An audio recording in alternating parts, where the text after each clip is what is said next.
Greetings, music nerds, and welcome to Season 8 of the Music Makers and Soul Shakers podcast. This season is brought to you by our newest sponsors, Larrivee Guitars and Fishman Amplification.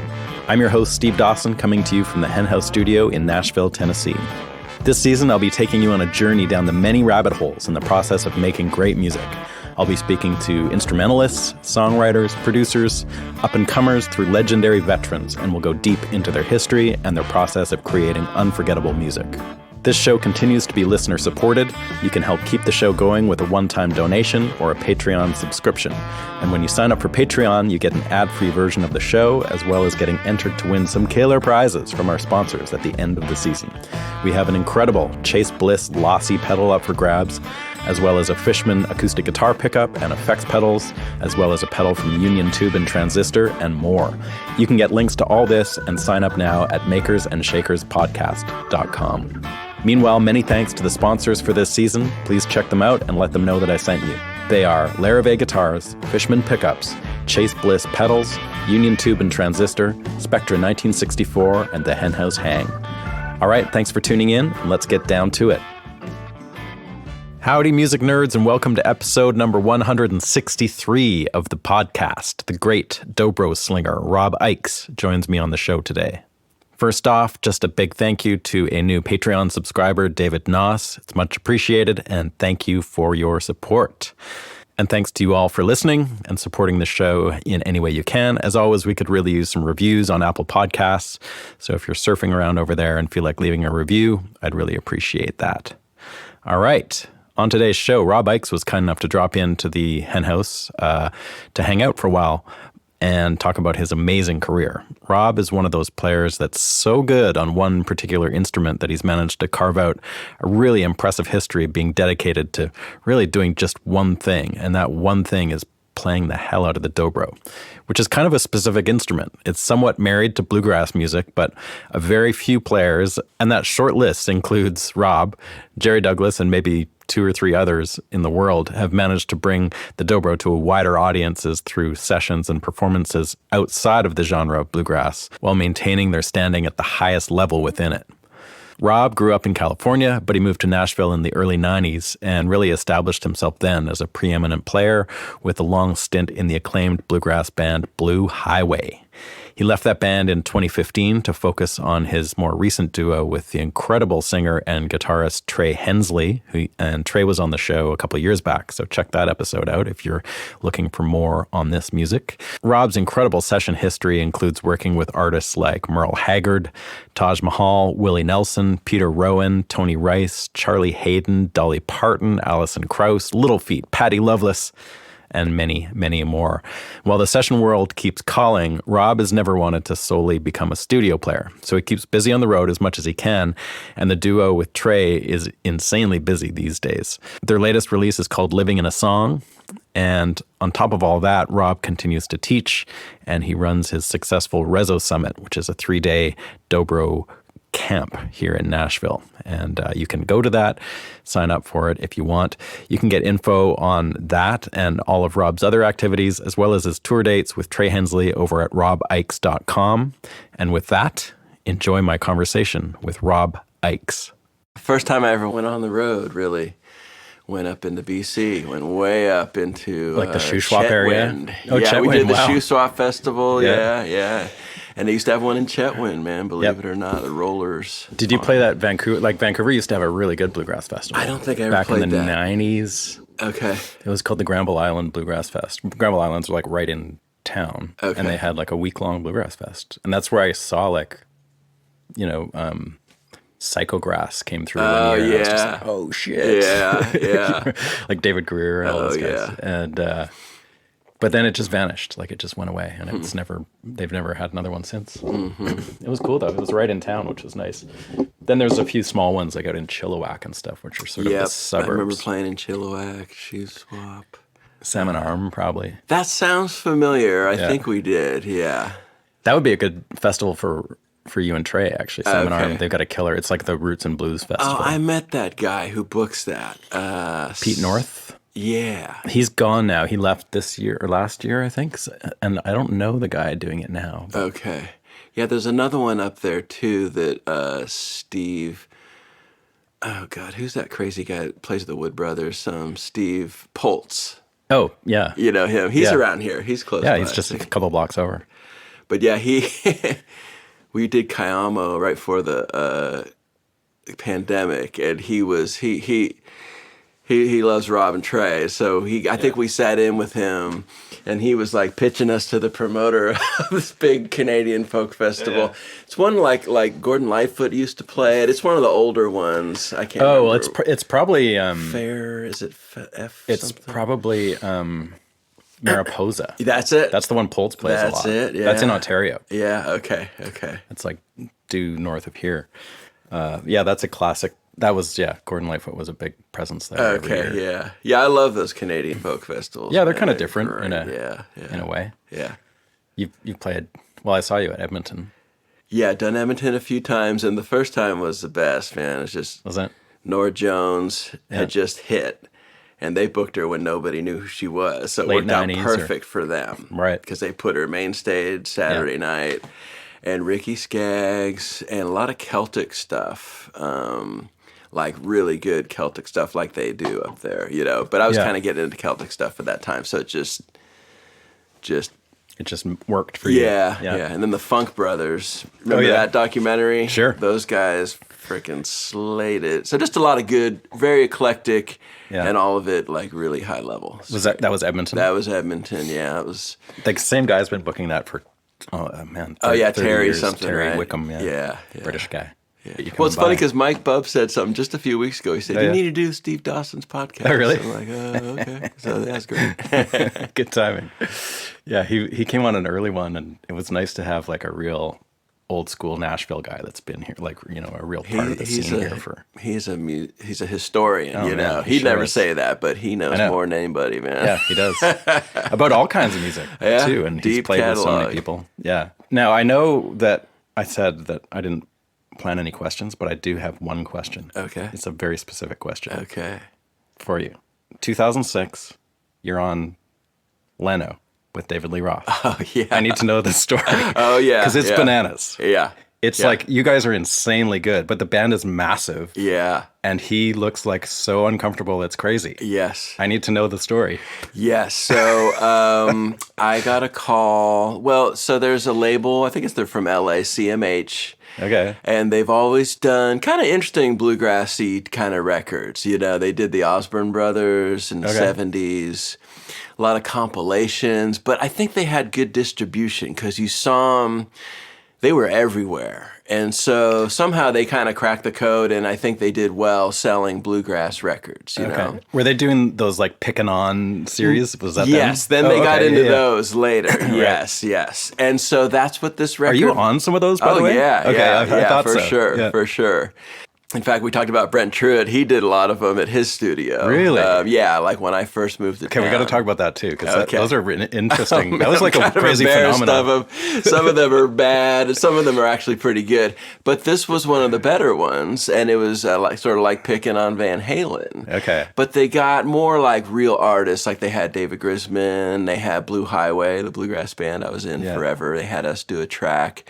And it's more... So you guys just went in to the studio to do one song? Well, no. So they also, John Jorgensen was producing several tracks, and he was kind of featured on it. And John Cowan was going to sing some of these Van Halen songs. Okay. And I don't know for sure, but what I was told was that David Lee Roth maybe had a sister or a niece or something who worked at this record label. Okay. And so he got wind of it, or they asked him, hey, would you sing on a track for this, you know, picking on Van Halen? And this was also around the time of Oh Brother just going nuts, you know? Yeah. And so he said, yeah. And, but what I remember is we cut several songs without vocal, and John Cowan was going to sing the vocals, and maybe David Lee Roth was going to sing one. Okay. So David Lee, again, this is kind of how it was told to me. So David Lee Roth came in and just had a blast. You know, I think maybe did. Wait, so one day in the studio, he was just suddenly there, like unannounced? Well, no. So we cut everything, and then they overdubbed the vocals. Okay. So we cut it. Again, I was thinking John Cowan was going to lay some vocals down, which was great. Yeah. And so again, the way I heard it was that David Lee Roth sang on his track Yeah. and just freaking loved it. Like, he just thought it was great. It was either Jump or Jamie's Crying. Well, the one that I saw on Leno is Jump. Yes, yes. And so he loved it so much, he's like, I want to do some more. So they took some of those John Cowan tracks. Oh, and bumped John Cowan. Well, I didn't even know if John had put his thing down yet. But so they gave, I think David sings on maybe 3 tracks on the record. So what is this record called? It's called Strummin' with the Devil, of course. Okay. And so... Like, who's the artist? How's it listed? It's like all those things. It's just called... I don't know. I don't even know. Okay. It's just, I think maybe it's I don't even know how it's called, but the title is Strummin' with the Devil. And then, like I said, there's a bunch of different artists, Yeah. So... And you guys are on... Like, you're on So it was just like a studio band. It was me and John Jorgensen and Scott Vestal. Yeah. And... Stuart Duncan Stuart involved? Duncan, I think... He's not on the TV thing. No, it was Jorgensen's fiddle player at the time. I can't remember the guy's name, but... There's like 3 guitar players, I think. Oh, that's right. Okay, so check this out. So Brad Davis. I don't know that guy. Okay. Yeah, he's from Texas, but he played with Marty Stewart. He's kind of flat picker and an electric guy. I can't remember if he played on the record, but so anyway, so David Lee Roth just loves this.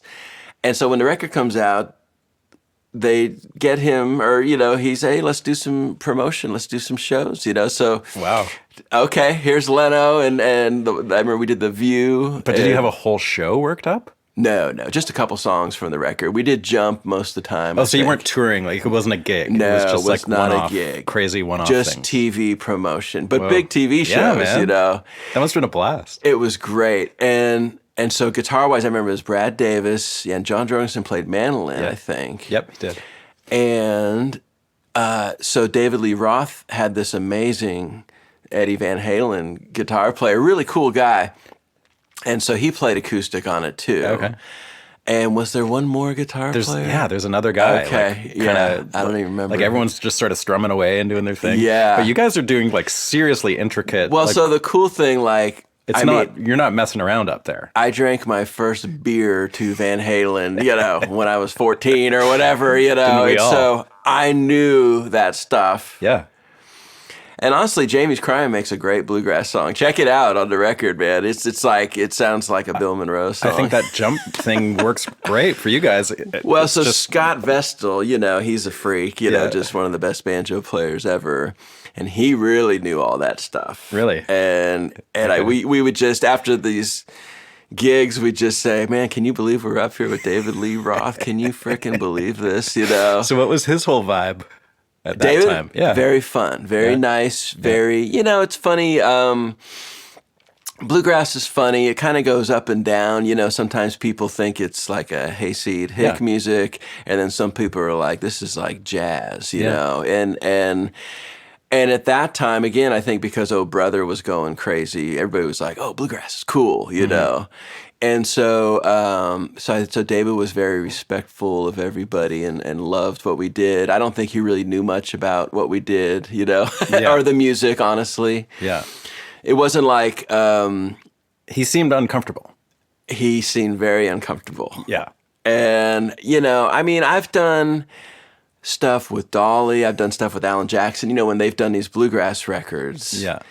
And I can imagine, like, usually they love it for the singing because on stage they can hear it really well because there's not a drum kit, there's no electric guitar amp right behind them, there's no pedal steel amp. But I couldn't imagine going up there without a drum kit, like Alan Jackson, I played on that bluegrass record and we did some touring with that. And he loved it, but I can imagine that that'd be really weird to be in front of a full country band for 30 years. Although he probably came up through at least some bluegrass, right? I don't know. No? Honestly, I don't think so. Okay. I don't think so because... Dolly certainly would have. Oh, yeah. Like she knew what she was doing. Yeah, definitely. But Alan, I think, got into it later because his guitar player, Scott Coney, great player, electric and acoustic, can play just like Tony Rice, just amazing. And so he'd always be playing his acoustic on the bus or whatever, and then Alan was listening to serious bluegrass all the time, and so getting real, like he loved Blue Highway, he's a big Blue Highway fan, and a lot of contemporary kind of bluegrass, 90s, 2000s bluegrass, and originally he did a record with that Allison Krauss produced. And he thought that was going to be a bluegrass record, but it turned out not to be a bluegrass record. Okay. So he would talk to Scott, man, I really want to do a bluegrass record, because that's what I was going to do with Allison, but it just went a different direction, which is great. But, and so Scott, kind of helped him put it together, I think. But it was great. I mean, there's great songs. It's a great record.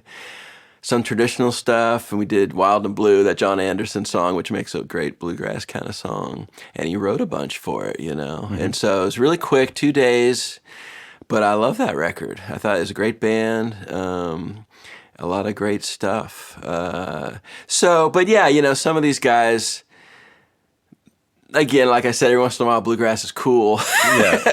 And these billionaires come down, hey, I want to do a bluegrass record, and which is great. I love it. So has the David Lee Roth thing ever reared its head again, or was that just like a crazy No, I one-off tell people thing? that it was a crazy 2 weeks. Okay.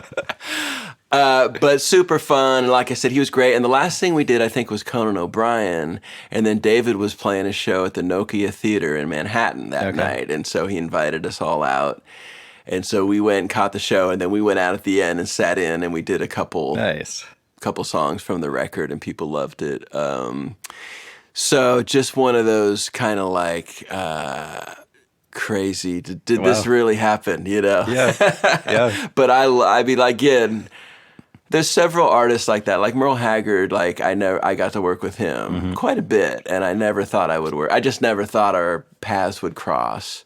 And again, he did a bluegrass album, and I got called to play on that, and I was like jumping out of my pants, because and Ronnie Reno called me, and Ronnie comes from a very famous bluegrass family. Don Reno, of course, one of the first great banjo players in bluegrass, and worked with Merle in the 70s, And anyway, he left me a message, and he's like, we're doing a Merle Haggard bluegrass album. Would love to have you play on it. Here's the dates. Let me know.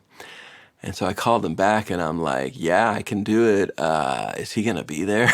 Because sometimes, like this David Lee Roth thing, we just cut the tracks, and he put the vocals on later. He's like, yeah, he's going to be there. He wants to play with you guys, and blah, blah, blah. And was this all of Blue Highway brought in, or was it you and a select other? It was, again, kind of a studio band. It was me and Aubrey Haney. Marty Stewart played mandolin, Charlie Cushman played banjo and some guitar. Cool. Merle played guitar, played great guitar on there. And Ben Isaacs played bass. What year was this? I want to say 06. Okay, so kind of around the same time. Yeah. Right. And it was the best, I mean, I just remember everything. Because when you work with your heroes, your brain is super at attention, and you're recording every freaking heartbeat, And Merle's always my favorite. I get emotional just talking about it, But yeah, we got there, and then he was a little late, and he came in. He was in town for the BMI Icon Award, when you've had over 1 million plays.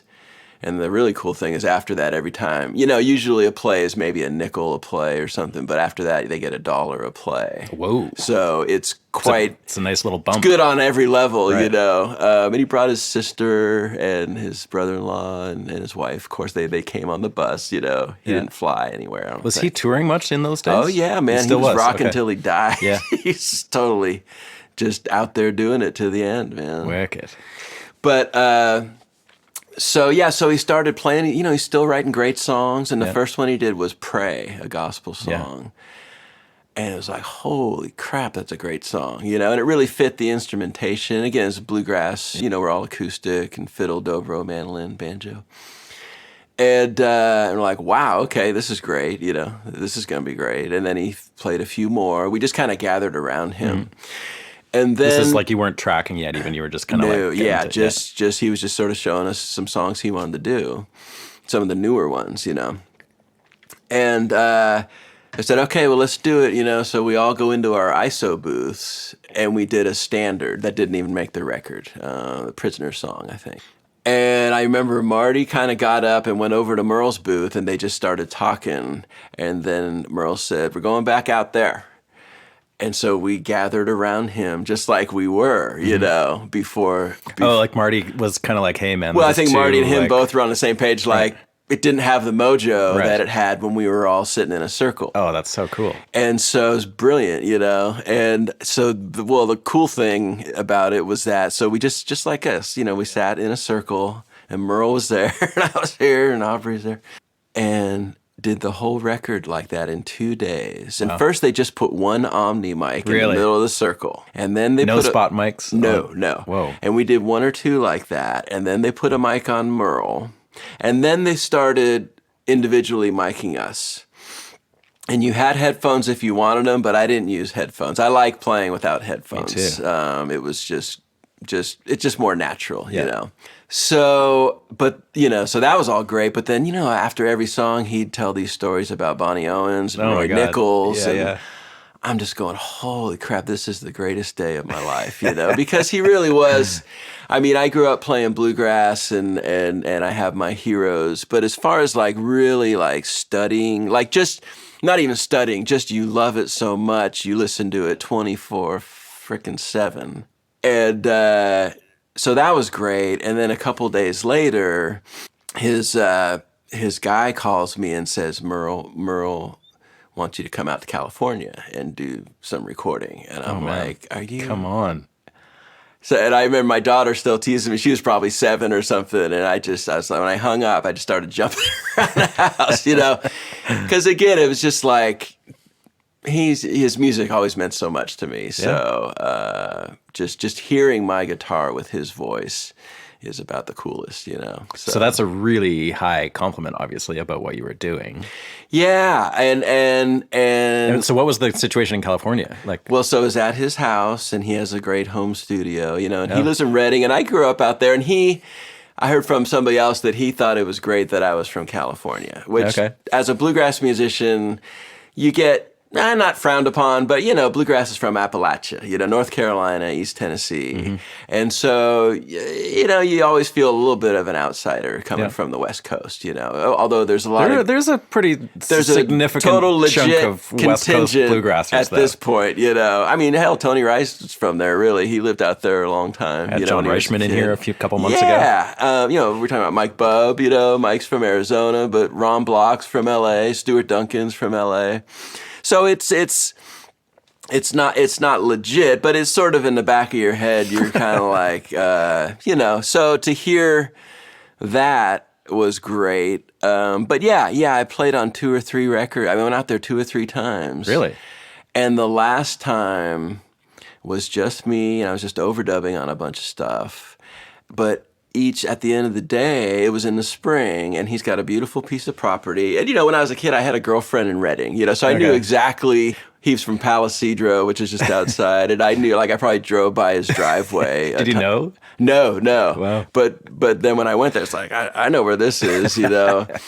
So it felt like going home, you know, in a neat way. But yeah, so the last time at the end of each day, he just liked being outside. And so they had a little trailer set up, and they had a grill. And his wife was grilling some Cornish game hens. Oh my God. And I had Merle to myself, you know, and I just like totally picked his brain in a not obnoxious way, you know. But he was chatty and yeah.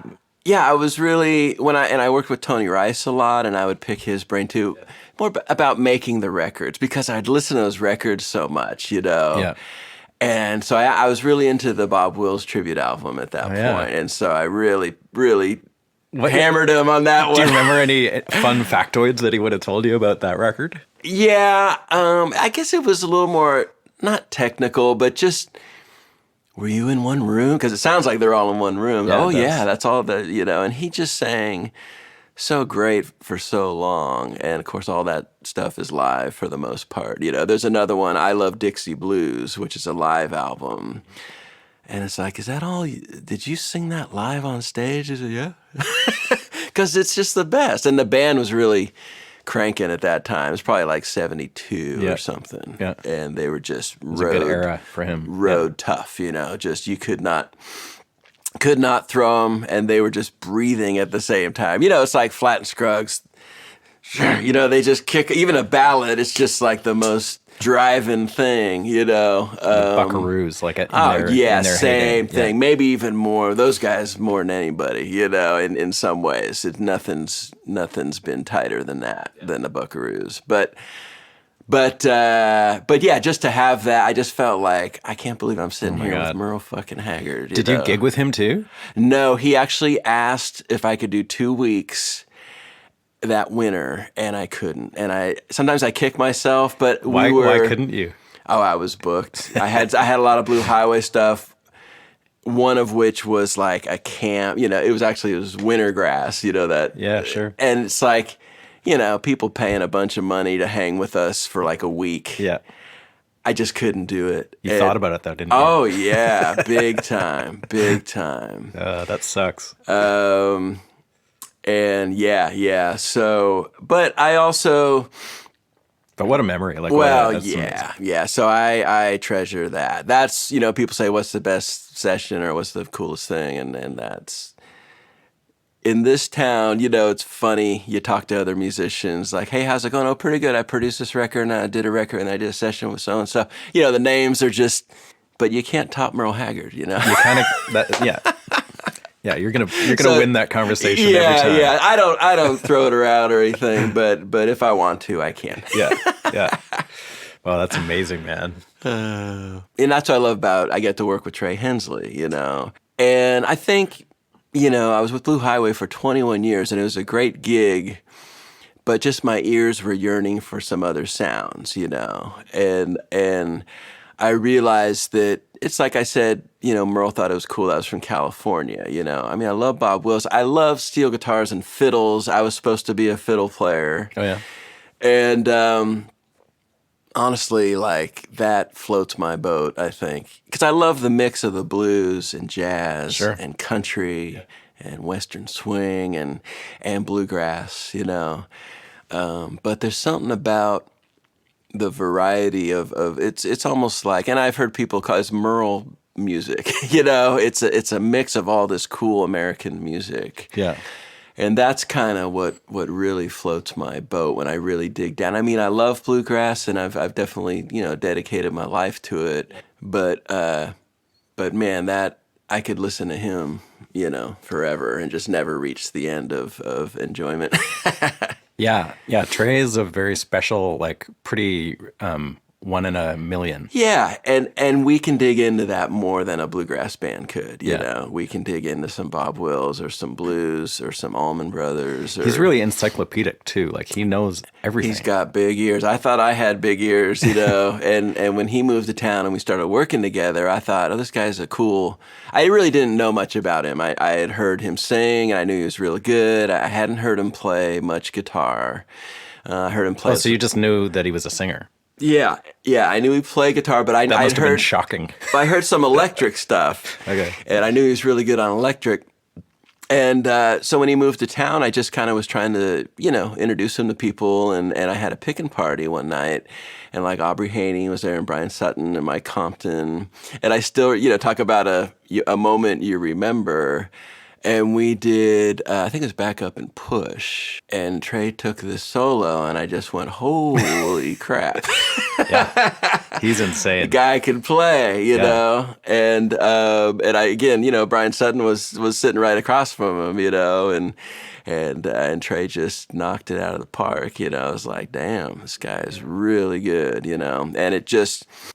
But speaking of the breadth of his knowledge, I thought he was a great bluegrass country artist. And then the first few times we started hanging out, we talked about Miles Davis a lot and John Coltrane, and then of course he's way up on the Dead, and Jerry Garcia. And not just kind of a little bit, but like he knows every solo. He's... Aubrey Haney's like that too. I remember going to his house a long time ago. We both probably moved to town around the same time. Mm-hmm. And he had this CD case, and I could just he knew every David Grisman solo. Yeah. He knew every Vassar Clements solo on all these records, you know, very encyclopedic knowledge of the music.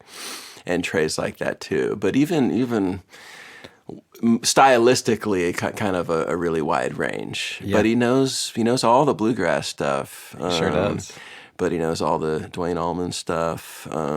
So when you guys hooked up, like I know you left Blue Highway in what, 2015 or something? Yeah, about was that because of the thing starting with Trey, or were you just kind of done at that point with being in that band? Kind of both. Okay. It's funny because I had kind of like, I knew I was done. Mm-hmm. And was that a stressful decision for you? Because that's like, like 20 big time, 20 odd years of your life dedicated to not just that, but there's not a lot of great gigs out there for Dobro, and I didn't want to just play with some other artist. I didn't want to be in some other bluegrass band because, you know, Blue Highway's a great band. I'm not gonna beat that, you know. Totally. And again, just my ears. It wasn't just what we were doing. It's just sort of like painting with the same colors all the time, which is great. Yeah. They're great colors. But not only that, but just going to the gigs, you know, every time I'd pull up to a festival, I was hearing a horrible version of Head Over Heels, you know, by some other band, not to be mean, but, you know, you get so critical when you do this Bluegrass professionally. Yeah. And the whole band would talk about this stuff, you know. It was like, you know, grateful for the work, but it was just, and then I was just driving so far, and then a lot of times we had a sound guy some of the time, but not all the time, and I just felt like I drove 8 hours and I did not have fun on stage. You know what I mean? Because sonically, it didn't feel like I was hearing well. I didn't feel like the audience was hearing us. Yeah. Because it's really hard to mix a bluegrass band well. It's a rare especially skill. With that. If you don't have your own sound man. Then you're pretty much screwed, you know, right before you even get up there. Yeah. So I just kind of was thinking I'd like to do something else, you know. And then Trey moved to town right around that time. And honestly, I was just trying to get him going, you know. I mean, because I remember when I moved to town, I didn't know anybody. I knew 2 people, maybe. And I remember that feeling, you know. So, again, I would, you know, just had a picking party and just sort of, and I got so excited about his music, you know. I told all these producers about him and had some pretty big, you know, country producers come out and see us. We basically just started playing the station you know, every month. Had you worked up a show, or were you just kind of like calling tunes? So I had also met our drummer around that time. Okay. I was good friends with his dad, who's a great jazz piano player, Michael Alvey. And so we did a record together, and I knew that Michael's son played, but we hadn't really played together, and we did. I was like, man, this guy's freaking great, you know.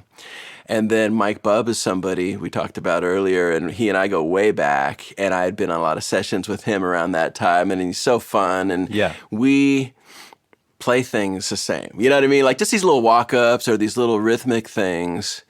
Because again, I probably met him when I was 14 or 15, you know, and was in a band. First, I talked about the first time I really went on tour was with Mike in this band, the Weary Hearts, you know, with Ron Block.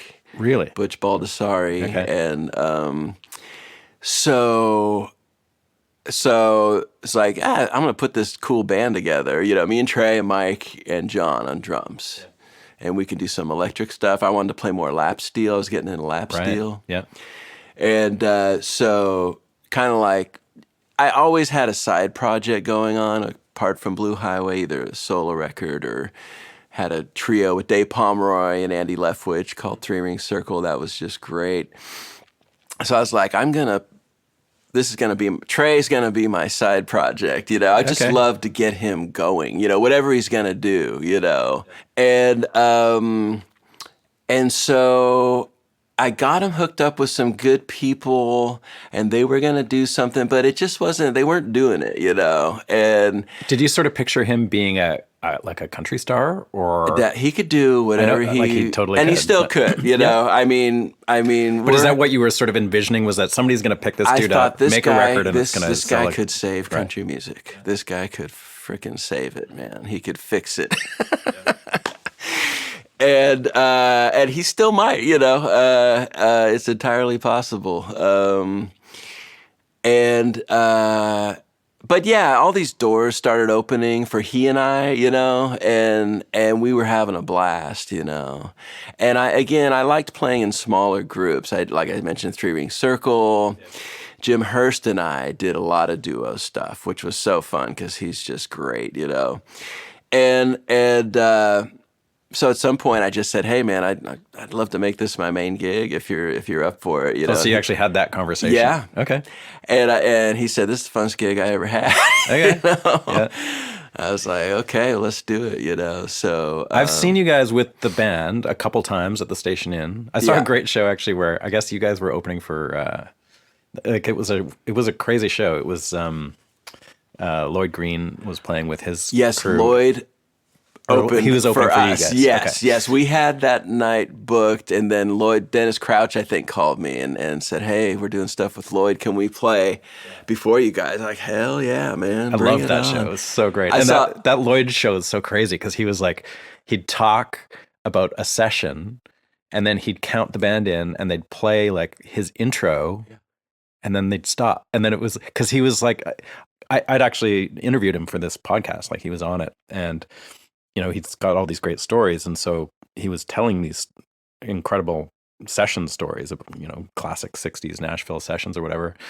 But he seemed very insecure that anyone would actually want him to play anything. And so he was playing like the intro to DIVORCE or something and then stopping. Yeah. But like, I would have just been happy to sit there and watch him like improvise for 45 minutes, As a dobro player, those Don Williams records mean a lot to me, because he had such a big sound and they tripled the dobros, I got to talk, really?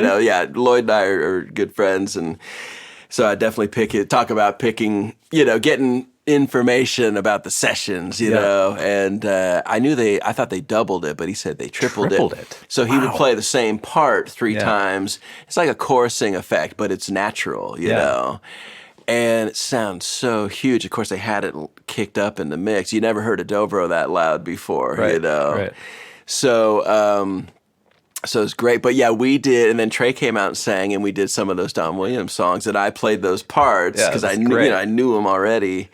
And what a thrill, so great to play it with him sitting right there. But big Lloyd Green fan, man. So how do you guys, I guess what I was getting at is like, I've seen you playing with your band, and then I've seen you guys also doing the duo thing at some festivals at the Station Inn. Yeah. How do you as a player approach, that's a lot of space that's suddenly opening up there. Great question. And that's one of the fun things about the gig is we still do that. We do both. We do some band stuff. But largely duo. Largely duo. Is that like an economic decision or an artistic one? It's a lot of things. I was in a band for 21 years, so that's a big part of it, It becomes a five-headed... duo is a nice way to travel, like to tour. It becomes a five-headed serpent, And I love Blue Highway because it was very democratic and we all had a say in it, which was great. But man, just like deciding, especially in the studio, I like take 1, I like take 6, I like take 3. Anyway, so I like the simplicity of decision-making, honestly, And then sonically on stage, I can hear him, he can hear me. Yeah. And then we go, the sound check takes 5 minutes, and so when you book a festival, do you say like, hey, maybe we should do this with a band? Now that depends. Again, that's kind of more of an economic decision, like we did a nice, city gig out in Redlands, California, I think this year, and it paid great. So it's like, and they wanted the band, I think. So bring the band. And we've talked about doing more band stuff, but it kind of seems like the duo is really like this year looks great. Got a lot of festivals and it's just so much simpler on every level, Totally. And musically it's freaking great. People, they always say it sounds like a band, It does. Musically, you guys can kind of go anywhere. Well, you can go anywhere, and I like being the drummer and the bass player. Do you think of that as your... And he does too. You know, he's got to be, you have to be everything, you know. So you use the lowest note on your instrument, you use the highest note, you use just the rhythm, you don't even play notes. It's challenging in a good way. Is that the first time you've really dug into a duo situation? No. Before Trey and I played, I worked a lot with Jim Hurst and just guitar and dobro. And of course, Jim's a great singer and great player, all kinds of styles, you know. And I feel like that was a great practice, or like it's opened my brain up. This can be done, you know. And so, and Trey and I had that too, you know. And so, but I feel like, and Three Ring Circle was a trio, you know, bass, dobro, and mandolin. And I feel like those were all sort of preparing me, you know, for this gig. Easing you in from a five-piece into... Exactly. Yeah, so it wasn't, so I knew it could be done. Because especially in that style, like with the bass suddenly gone, that's a huge hole. Yeah. And you guys fill it nicely because you are playing with effects and like things that kind of like make things larger than life. Yeah, too, right? which is great. I love that. You know, like I was using some effects pedals with my lap steel. I think when we started playing, I didn't even really plug in because I didn't have there wasn't a good dobro pickup at that point, you know. But now I have this Fishman Nashville Reso pickup, and it's pretty damn good, you know. It sounds like a dobro. Maybe we should talk about that for a second. So tell me about amplifying the dobro. Did you go through using the Jerry Douglas box thing? Yes. Okay. So the pickup, the Fishman Nashville Reso pickup is a bridge pickup. It's actually the bridge, you know, and there's material in between the ebony and the maple, I believe, and that's the pickup material. It's not a great pickup by itself, right. But when you run it through the Aura pedal, you know, that's where they've done the math or whatever, and it's really meant to do that. Yeah, and that makes it sound like a dobro. So do you use that now, that Aura thing? I don't. I used that for a long time, and then I went to the Spectrum DI, which Fishman makes, and it has like mandolin, guitar, it has different instruments, and it has a dobro setting. But there was something going on with my other Fishman DI box. I think I used to use the Platinum and the Jerry Douglas pedal. And I think my Platinum something was going on, and I was just getting a lot of feedback for, unfortunately, like a few months. I couldn't figure out. I thought it was the guitar or something. But so I was talking to the people at Fishman, and I think Paul Beard actually said, why don't you try the Spectrum DI? That's what I use. And I said, okay, let me try that. Totally took care of the problem. So is it a similar technology? What is it? It's the same. It's got an Aura stuff built in, but like I said, it's got other instruments. So you mean if you turn it to the mandolin setting, your dobro sounds like a mandolin? Possibly. I never did that. But yeah, I think it would. Yeah, yeah. So it has that. I don't know if it's sampling technology. I don't really know. I have no clue what's going on in there, but it's pretty brilliant. Yeah, yeah. Because it's not modeling. Like, you're not triggering any samples with it or anything, obviously. You are fully 100% playing everything that you're playing, but somehow that sound... The sound is like the acoustic instrument. It's crazy. Yeah. So then I went to the Spectrum DI, and that fixed my feedback problem. So I think there was an issue with the Platinum. Because you guys play through amps. Nah. You don't? No, we just run direct. Now we have in-ears. Okay. So that's been great. That's been a nice I thought you played through amps. Also. Well, no. I mean, I Station In, we probably had electric amps. Okay. I don't know if we have... I mean, I have a Fishman loud box that I'll use sometimes. But your preference is just going in-ears? I love in-ears. Yeah, that's been a game changer for the better. And definitely, like, that's the end of feedback, too, really. Because there's no stage volume. It solves a lot of problems. Are you running any sort of mic? No, just the pickup. 100% pickup. Yeah, I know. I've heard there's some good mic. I used to use a mini mic a long time ago, and it was good. It seemed like I always get... We even tried some DPAs at NAMM a few years ago, and they're great mics, but I was getting just some hand noise, you know, boom, boom, boom, you know, like low-end bumping sounds. So like, well, that's not good. So I don't think they figured that out yet. So the pickup is real close to acoustic. Yeah. But you run from there into effects. Like you go dobro first. So when I was playing lap steel, I was like, I like Fade. And again, from Trey, such a great electric player, he had all these cool pedals. So I was like, I'm getting that, and I'm getting that. And so I got a phase shifter and a I delay. noticed both you guys were running the phasers. Love it. Well, and sometimes people razz me for that or on lap steel, but it's like, hey, Buddy Emmons, man. Yeah, man. You know? Totally. That's why I do it, because I love when Buddy Emmons did it, man. It's such a great sound on Merle steel. Haggard. Yeah. Big wheels rolling, moving on. So, and then, James Burton would use it on a ballad. Yeah. And it would work for some crazy reason, But so then I was like, when I started plugging in, I was like, well, I wonder if these pedals will work on a Dobro signal, and they work great, So Is there any issue with that? Like any impedance weirdness or level weirdness? You're good. It's just like man. a guitar signal. Yeah. And so then lately, I went to the Bags voice print. What's that? Which is a great pedal instead of the Aura. Oh, okay. And it's sort of like, you remember the Tone Dexter?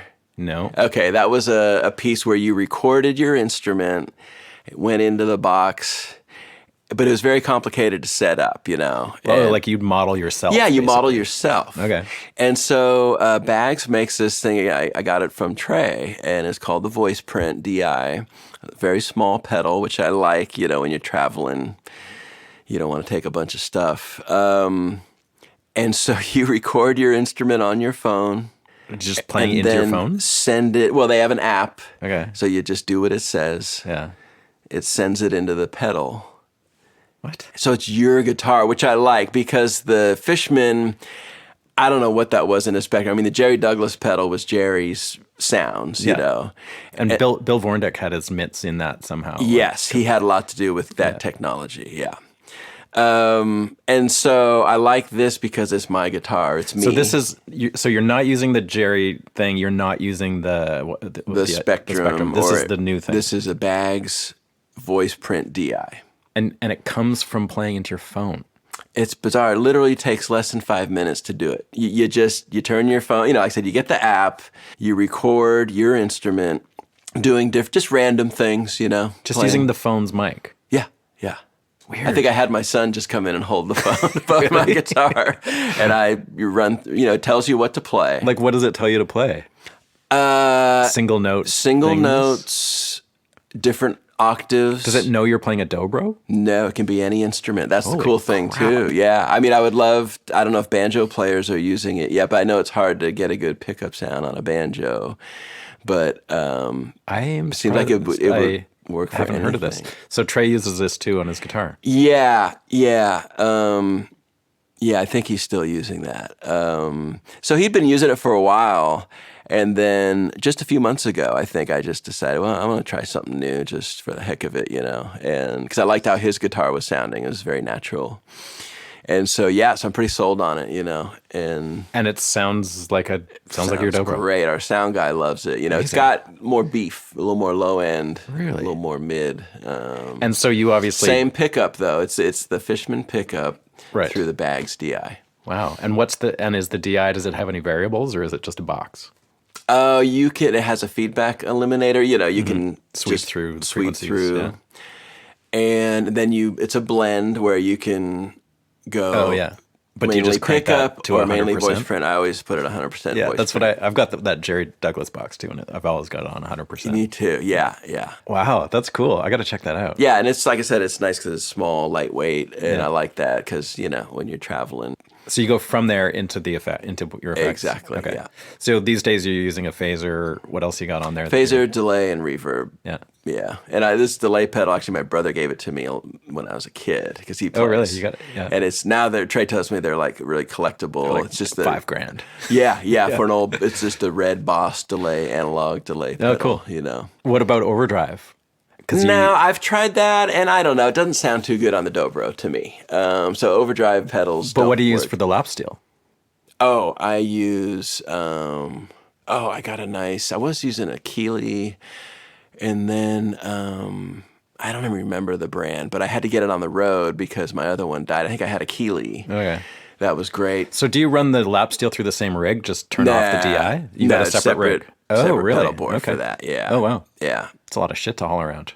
It's pretty light case. Actually, it's just a soft case. Yeah. So, yeah, but we went out a lot with Rodney Crowell this year, and on some of it we played electrics too. So it was a lot of gear to haul around and, tune up before the show and everything. But, and the lap steel goes through your in-ears too, or do you have... Nah, I just play through an amp, and so I'm getting plenty. I don't need any of that in the ears. But I tell you, the ears are great for a lot of reasons. It's great because it sounds good. I usually just put one ear in, and I leave the other ear open because I like to hear acoustically what's happening. But, it takes the feedback, out of the equation. And also, like sitting in with other bands with drums and stuff was always a challenge. And we just did this thing with Little Feat down in Mexico, and it was great. Some of them sat in with us, and we sat in with them. But the last night, they had a big jam, and Larry Campbell and Teresa Williams were on it too, which I love. So they had, I guess it was Dixie Chicken, but they really just like do a chorus, and then it just turns into a jam. Free for all, yeah. But Bill Payne was great. He really kind of made everybody bring it down. Mm-hmm. They're not loud on stage at all, but it really just was like piano and drums. And then he'd be like, okay, Rob, and then you just kind of soloing over one chord or whatever. But I could hear great because I had my in-ear, and they don't have to crank up the monitors because you're just hearing yourself. Basically. No, their monitor guy had a great mix. So I was getting everybody. Wow. But so you can get whatever you want in your ear, actually, it was funny because it was a really great mix, and I didn't tell him anything. And after the show, I said, dude, you don't have, man. That's like the best monitor mix I've ever had, So that was nice, yeah. But again, the in-ears makes that possible. I think if we didn't have that, we would have went out there. Nobody would have heard us.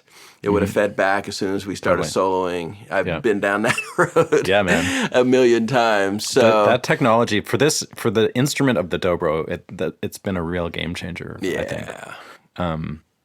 I did a festival, actually Doug Cox's festival a few years ago, and Jerry Douglas was there, and there was a workshop. I wasn't on the workshop; I was just watching it, and it was like a dobro workshop, I guess. And Jerry was there, and that thing had just come out, the Aura pedal. Yeah, and he was plugged into a twin and just like super loud. Whoa. And then the rest of the guys were all playing like old school into mics. Remember, you probably know Ivan Rosenberg. Oh yeah. And so Ivan was playing and like feedback and like really quiet, and everyone was sort of straining to hear. And then Jerry comes out and plugs into a twin through his thing, and he turns to Ivan and he goes, "You got to get loud." Yes. Yeah, it is like 10 times louder than everybody else. It's a game changer. Well, and then some traditionalists, they don't like it when you plug in, But you know what? I'm doing this for a living. Yeah, man. I'm up here every night. I know what's going to work best. And you can rely on it sounding exactly the same. And we have our own sound guy, which is great. Yeah. So when I go out on stage now, I'm a lot more relaxed. I used to kind of dread it, honestly, because we're going to get trashed, bludgeoned to death. So the thing that I see with you guys that's really interesting is that you seem to like team up a lot with, you mentioned Little Feat. There's the thing with Taj Mahal. You guys have done a ton of stuff with Tommy Emmanuel, Molly Tuttle, like lots of artists these days. Rodney Crowell is another one that you just mentioned. Yeah. And some of them seem to basically like swallow you guys up because like you open for them or whatever, but then you also become part of their band. Does that come up a lot where these guys want to, like, Crowell probably like just wants you to be in his band forever, right? Well, that's the other cool thing about the duo is that it has allowed us to have these experiences that we never would have had, right. Because, and it really started with Tommy Emmanuel in that was one of our first shows when Trey and I really started doing this full time. Mm-hmm. I'd never met Tommy, but I told our agent, I said, I just feel like this would be a great combination with him, or to open for him. Do you have the same agent as him? No, but he said, man, a good friend of mine just started managing Tommy. I was like, oh, okay, great. And he said, yeah, let me talk to him. Call him up. Next day, hey, he's got 3 shows in California, and they line up right before your West Coast tour.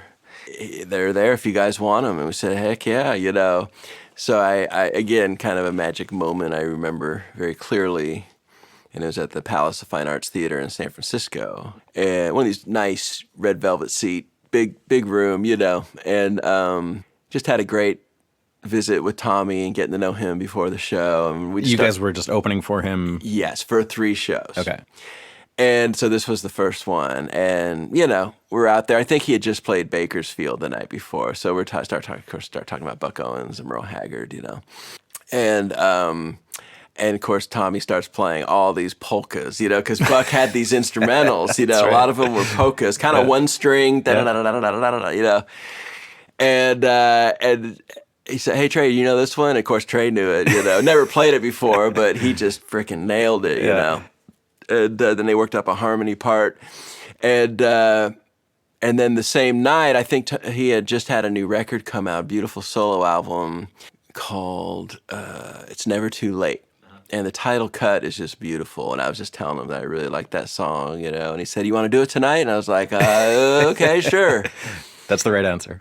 So he brought me out at the end of his set, and we did that. And his sound guy is freaking great, Stephen Law. He's brilliant. And talk about larger than life live sound. Yes, and I think I just started plugging in, Okay. And he made that pickup sound huge, It just filled. As soon as I play, I just still remember like it hit this low note, and it was just like, but just really connected with Tommy musically, in that moment. And he'd been doing duos with Jerry Douglas too, so he was probably. I don't even know if they had done anything yet. Okay. Yeah, I kind of think this was before they had started doing anything. And so that was great. And then he brings Trey out, and they do this. They still do it, man. It's got like millions of views on YouTube. Maybe it's bug. It's actually a medley of like a couple of these polkas, and it's just a mind blower, And but anyway, just a great night. His crowd just really loved what we were doing, and just went nuts. And so we've kind of just been friends ever since then, and it's been a great.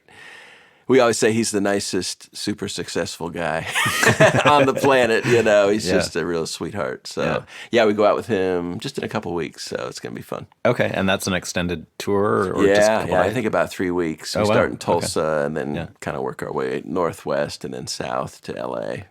Amazing. Yeah. So I mean, these things they seem to keep recurring for you guys, like the Taj thing too. Did he actually ask you to join his band at some point?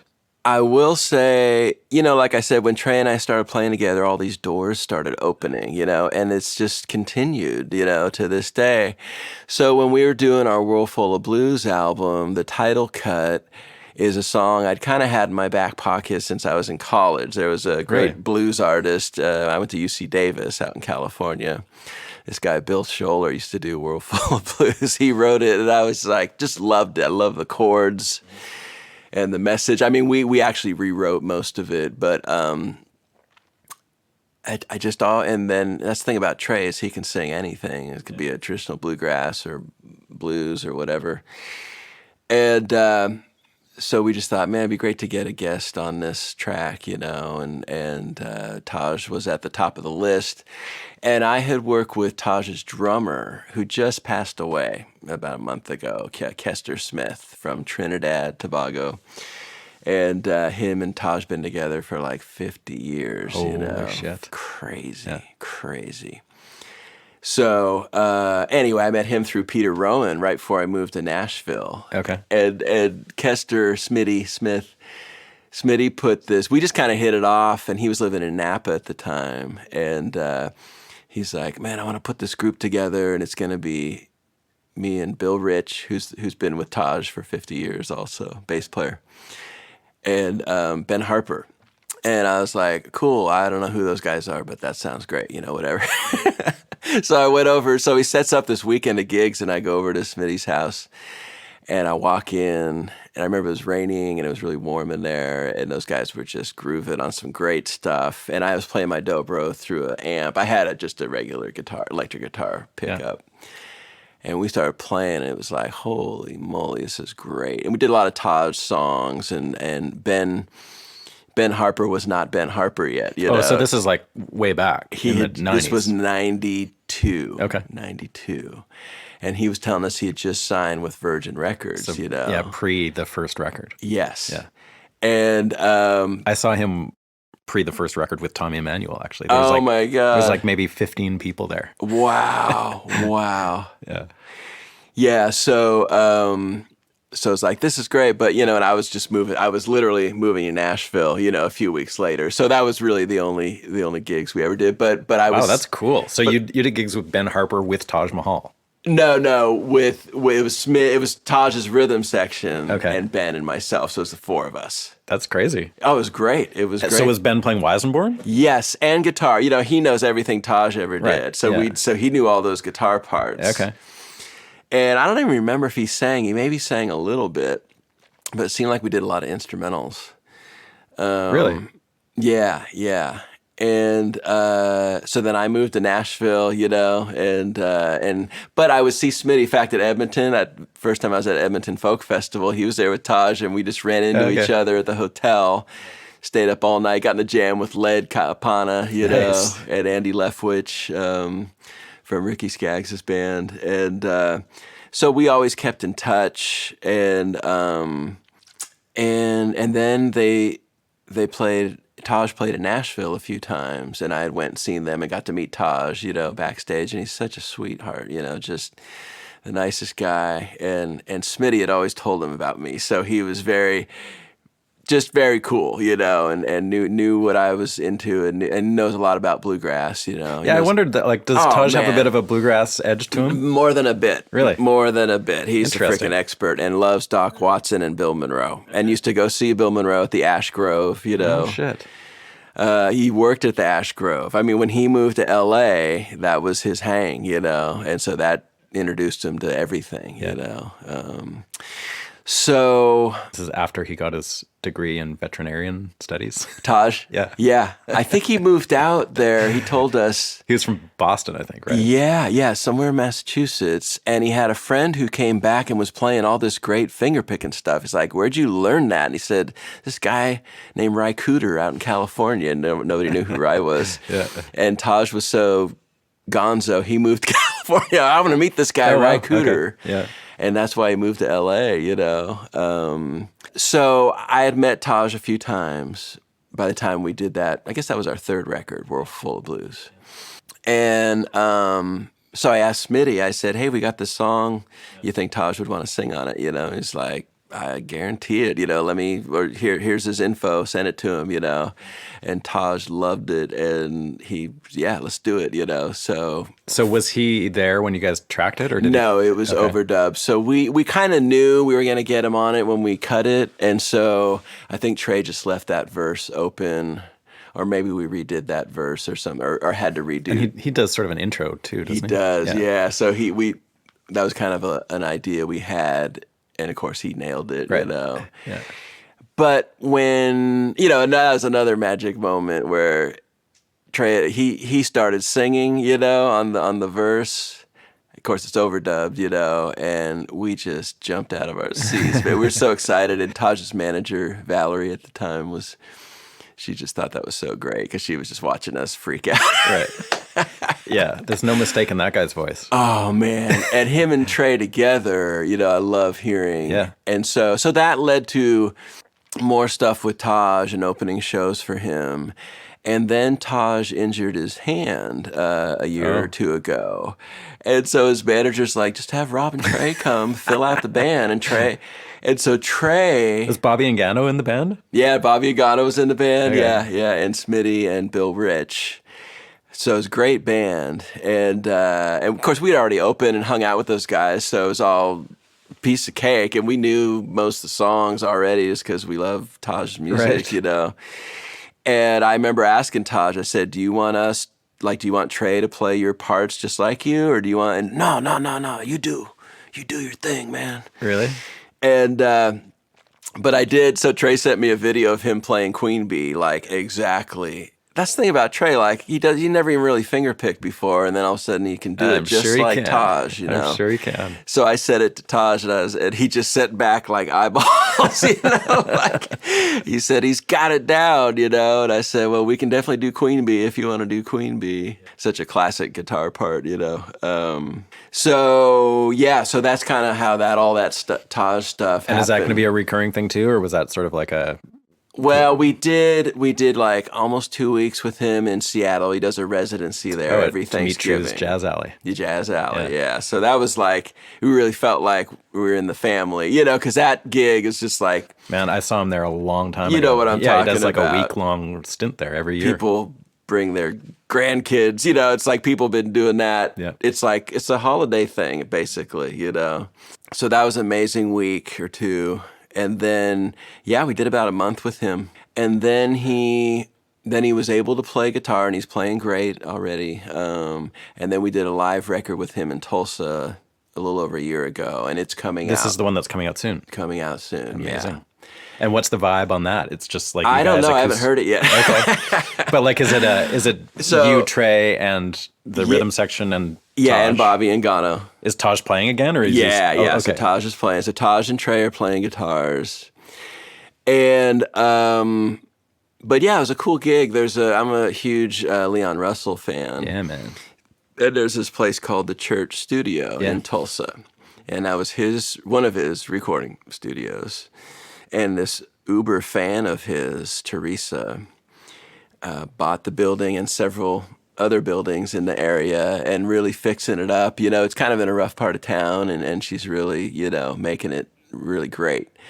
Bought the Church Studio, built a newer building right next to it, houses all of her Leon Russell memorabilia, In fact, she had a great picture of him playing Dobro. Oh, really?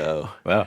Yeah, he looms large in that part of the country, man. There's so many great Oklahoma people when you really... And see, Taj was tied into that, I'm sure that's why they had him, because, What's Chuck, his connection? The drummer and his guitar player, Jesse. Oh, Jesse Ed Davis. Yes. Right, of course, yeah. All these Oklahoma guys were in L.A., and they all moved out there around the same time, so Taj got all mixed up with those guys. Jesse Ed's like one of my favorite guitar players, man. Yeah. So got a lot of stories on him from Taj. Oh, yeah? And so they just do special. It's kind of like a private party for 100 people or whatever. And but it's a recording studio also. So we just recorded the whole show and didn't really. It wasn't like we studied up for it or anything. We just kind of did it. But we'd been playing with him earlier that year. So that's where the live album is from, is the Leon Russell place. Exactly. Oh, cool. Yeah. That's exciting. Yeah. So, I'm sure we'll do some more stuff with Taj. We did half a record with him for him that hasn't been finished yet. So I'm hoping that we finish that. And that's what we started talking about, is hearing him and Trey trade off vocals, Right. We did Sitting on Top of the World, great. which is an old blues song. Of course, Bill Monroe did it. A lot of bluegrass artists have done it. And then Lovin' in My Baby's Eyes, which is a classic Taj song, and he and Trey, trade verses on that. It's just spectacular. Again, I think a lot of these artists you're talking about that we've gotten to work with, they like what they hear that we're doing. You know what I mean? And so you fit into their and we can situation. fit into their situation. Right. And of course, we love it because it's new stuff for us. Yeah. Keeps it interesting. Keeps it interesting. And just sort of, again, when Trey and I started playing together, all these doors open and they just keep opening. So we just walk in and see where it leads. Hang your hat for a little while. Yeah. And I think, again, I think in a band that would not happen. Right. I don't think, Totally. Can you talk a bit about just your history with Dobro? Like you mentioned Redding. Is that the area that you're from in California? I'm from the Bay Area. So I grew up just south of San Francisco, right by the airport, if you ever landed there, Millbrae, California. Yeah. So what was the connection to Dobro for you? Like, how did you get into it? So my family was very musical. My grandparents on my mom's side were just way into old-time fiddle music. And my grandpa was Norwegian from North Dakota originally, but moved to California probably during World War II, around that time. And I've since learned, we've played in Scandinavia a bit, and I've learned the fiddle is super important in Norwegian culture and history and everything. And so my childhood makes more sense to me now because, my grandpa played and his brother played. Uncle Bud played a lot of instruments, but... were they playing American fiddle tunes, or were they playing European? Yeah, what you would think of as old time, Sally Gooden, Ragtime Annie, Down Yonder, hardcore, the real. Kind of the I'd say the standard kind of old time fiddle, not old time like Appalachian, like down here, not that old time, but fiddle tunes. Fiddle tunes, yeah. And then there were always Norwegian waltz or my dad's waltz, which was a song that their dad played that who knows, where that he wrote it, I guess. But so with these kind of Scandinavian accents or roots, but and then my grandma played piano and accordion, and she had a big mouth. She emceed a lot of these fiddle contests. She just loved being on stage, She was a character. She was a character. In fact, she would dress up as Aunt Edith. That was like her stage persona. She's pretty famous, in the California West Coast old-time fiddle scene. And so I grew up going to these fiddle contests, and hearing all these fiddle tunes. And my grandpa gave me one when I was 7, and he gave me a lesson. They just lived, 5-minute drive down the road. And I just never took it out of the case, Just weren't interested. Was not interested. And then... But you liked you liked experiencing the festival and the music and all that? Or was that... So I hadn't really gone to any festivals yet. I mean, I liked going to the fiddle contest, but I wasn't eat up with it yet, And then when I was like 11 or 12, or probably before that, my brother started playing banjo. And so then he's listening to Foggy Mountain Banjo, Jimmy Martin, Good and Country. And I was like, this is cool. I really liked it. And could you hear the dobro in there at that could, point? But it honestly didn't. It was all about the banjo, It was all about that tone, especially on Foggy Mountain Banjo. Sure. I mean, golly, And, but I was hearing Josh Graves and so then we went to an untrained ear, it's almost hard to know the difference between a banjo and a dobro. Well, it's funny, so I have a teaching website, and we did a Josh Graves course a while ago, so I dug into those, especially Foggy Mountain Banjo, because those are real important classic dobro solos. And now having, made a lot of records and mixed a lot of records, it's like, oh man, the dobro is covered up, because the banjo was so front and center, as it should have been, It was Earl Scruggs. But sonically, I was like, I wish they should have brought out that dobro a little better. I always think that too. The dobro's always just a little too quiet on those. Well, old records. and Mike Aldridge did a lot to fix that, I think, and we can talk about that. But anyway, so maybe that's why it didn't hit me, as much as the banjo did. And then I went to a couple festivals, and that second one really got me fired up to play something. I didn't know what, but and I saw a lot of kids playing. Like a bluegrass festival. Yeah, the Grass Valley Bluegrass Festival. It's been going on forever, still going on. And on the way home from that festival, my brother popped in a tape of Mike Aldridge's first album, Dobro, which is a classic, very important record, especially for me personally, but for all dobro players. And just blew my mind, and I started playing that day. Really? It's like, okay, I know what I'm going to do. How did you find a dobro? Well, so my mom had an old K guitar that she wasn't playing anymore. And he was fooling with dobro a little bit. And he stuck a pen under the strings at the first fret. There you go. So he gave me some picks, and he had a bar too, I guess. I don't even remember. And just sort of got me going, And I got the dobro book. Because it's not an instrument that makes sense if you're not seeing it being played, really. Knowing that the picks and what to do even with your left hand, it's not like the most intuitive thing to pick up. Was there did you see people playing at that festival? It's funny because Jerry Douglas was at that festival, but I didn't. You didn't see him? I saw him.